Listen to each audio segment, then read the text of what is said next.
చెప్పింది సింగరేణి సంస్థ, ఆ బోర్డు. ఆ టెండర్లో ఏ కండిషన్స్ ఉండాలో బోర్డు పెడుతుంది, మంత్రి కాదు. ఈ మాత్రం కూడా జ్ఞానం లేకుండా నీకు తోసింది రాయటం కాదు. అట్లాగే ఇంకొక కాలం కూడా రాశాడు అందులో. ఆ కాలం ఏంటంటే సైట్ విజిట్ పెట్టారు, అందుకే ఆ పెట్టి దాంట్లో దానికి కావాల్సినటువంటి వాళ్ళకి ఇచ్చుకోసం కోసం పెట్టుకున్నారు అన్నారు. సైట్ విజిట్ అనేది నాకు తెలియదు, ఇది రాసిన తర్వాత నేను ఎంక్వైరీ చేశాను. పబ్లిక్ సెక్టర్ అండర్టేకింగ్స్ అన్నింటిలో టెండర్ పిలిచేటప్పుడు ఆ కండిషన్ కూడా పెడతారట. ఎందుకంటే క్లిష్టతరమైన పరిస్థితులు ఆ ప్రాంతాలు ఉంటాయి కాబట్టి విజిట్ చేసి ట్రాన్స్పరెంట్ గా అసెస్మెంట్ చేసుకుని దానికి తగ్గట్టుగా టెండర్ తయారు చేసుకుని వాళ్ళు పార్టిసిపేట్ చేయడానికి అవకాశం కలిగిస్తారట. చాలా public sector undertaking, government of India సంబంధించిన పబ్లిక్ సెక్టర్ అండర్టేకింగ్స్ అన్నింటిలో కూడా ఇటువంటి కండిషన్స్ ఉన్నాయి. అయినా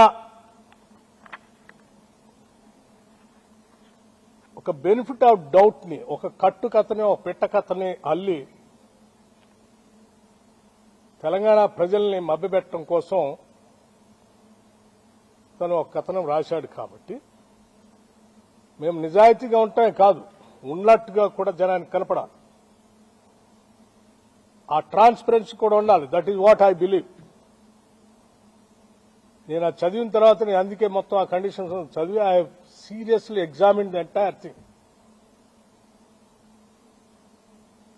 I have asked the Singareni management and the board seriously examining ఇటువంటి ఎలిగేషన్స్ వచ్చినప్పుడు ప్రజలకు స్పష్టత ఇవ్వాల్సిన బాధ్యత మంత్రిగా నా పైన ఉంటుంది. కాబట్టి I have asked them to, I have instructed, not only asked,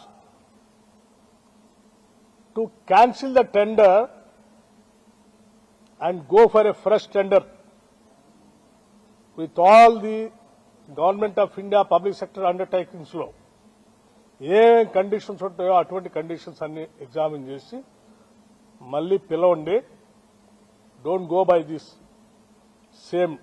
ఇంతవరకు అంటే వాళ్ళు చెప్పింది సార్ టెండర్ ఇప్పుడే పిలిచాము, ఇంకా అసలు ఎవరు పార్టిసిపేటే చేయలేదు, అప్పుడే ఎవరికో ఇచ్చినట్టు ఎవరికో ఇవ్వటం కోసం దీంట్లో చేస్తున్నారని రాసిన దానికి మేమెట్లా బాధ్యులు అంటే నేను చెప్పాను, that is a different part, leave it. ఆ రాసిన ఆయనకి ఎవరి మీదో ఏదో ప్రేమ ఉండొచ్చు, లేకపోతే నేను మొదటి నుంచి కాంగ్రెస్ పార్టీలో ఉంటే రాజశేఖర రెడ్డి గారికి అత్యంత సన్నిధులుగా ఉండటం వల్ల రాజశేఖర రెడ్డి గారి మీద ఉన్నట్టు కోపంతో నా మీద కూడా కోపం చూపించడానికి రాసి ఉండొచ్చు. కానీ ఇవన్నీ రాష్ట్ర రాజకీయాలకి సింగరేణికి సంబంధించినవి కాదు, పాలనకు సంబంధించినవి కాదు. ఒక బెనిఫిట్ ఆఫ్ డౌట్ వచ్చింది కాబట్టి దాన్ని క్యాన్సిల్ చేయండి. మిగతా విషయాలన్నీ కూడా నేను రాధాకృష్ణ తేల్చుకుంటాము. ఇది ప్రజలకు సంబంధించింది కాబట్టి ఇమ్మీడియట్ గా క్యాన్సిల్ ఇట్ అని చెప్పాను. I'm already instructed the Singareni board people to cancel it. ఇక రాధాకృష్ణ విషయానికి ఈ కట్టు కథ, పెట్ట కథ రాసిందని అన్నిటికీ అతను ఏ ఉద్దేశంతో రాశాడు, ఎందుకు రాశాడు, ఏ రాజకీయ ఉద్దేశం ఉంది, దాని వెనక ఎవరుండి నడిపిస్తున్నాడో అన్ని విషయాలు మళ్ళీ తిరిగి వచ్చిన తర్వాత నేను మొత్తం ఫుల్ ఫ్లెడ్జ్డ్ గా ప్రెస్ని పిలిచి నేను మాట్లాడతాను. అప్పటి వరకు మాత్రం I just want to make it very clear to the people of Telangana that నేను ఈ బాధ్యతలో ఉన్నంత కాలం ఏ గద్దల్ని, ఏ దోపిడీదారుల్ని, ఏ వ్యవస్థీకృతమైనటువంటి క్రిమినల్స్ ని తెలంగాణ ఆస్తులపైన గాని తెలంగాణ వ్యవస్థలపైన గాని నేను పడలేను. I will be keep protecting those things. I will stand for that. Thank you. సరే, ఇది సింగరేణికి సంబంధించి అందుకే అన్నాను నీకు లేకపోతే మిగతా మీడియా సంస్థకి మీ ఇద్దరి మధ్యన ఏ సంబంధాలు ఉన్నాయో, ఏ వైరం ఉందో అది మీ ఇద్దరు తెలుసుకోవాల్సింది. మీ ఇంట్రెస్ట్ల కోసం రాష్ట్రాన్ని, పాలనని, ప్రభుత్వాన్ని అందులో అధికారుల్ని మంత్రుల్ని లాగుతామంటే చూస్తూ ఊరుకోవడానికి ఎవరు సిద్ధంగా లేదు. ఈ ఆత్మగౌరవంతో బతుకుదామని, బతకాలని, ఆత్మగౌరవం లేకుండా ఈ సమాజాన్ని దోపిడీ చేస్తూ హింసిస్తున్నటువంటి వర్గాలకు వ్యతిరేకంగా నిలబడి ఆ వర్గాల ఆత్మగౌరవాన్ని సాధించి పెట్టడానికని రాజకీయాల్లోకి వచ్చా. I also live with the same self respect. I don't bend for anything. I stand for that. Amma?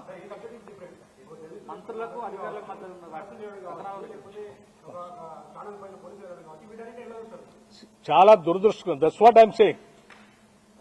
Any channel, you cannot cook the stories and write. You don't have any right to spoil the image of other individual personalities. You cannot assassinate. What right do you have? After cabinet, yes. Now I have to rush to the Khammam and Amma? మా మంత్రులందరూ ఒక్క నిమిషం, మా ముఖ్యమంత్రి గాని మంత్రులు గాని ఈ రాష్ట్ర ప్రజల విస్తృత ప్రయోజనాల కోసం పనిచేస్తా ఉన్నారు.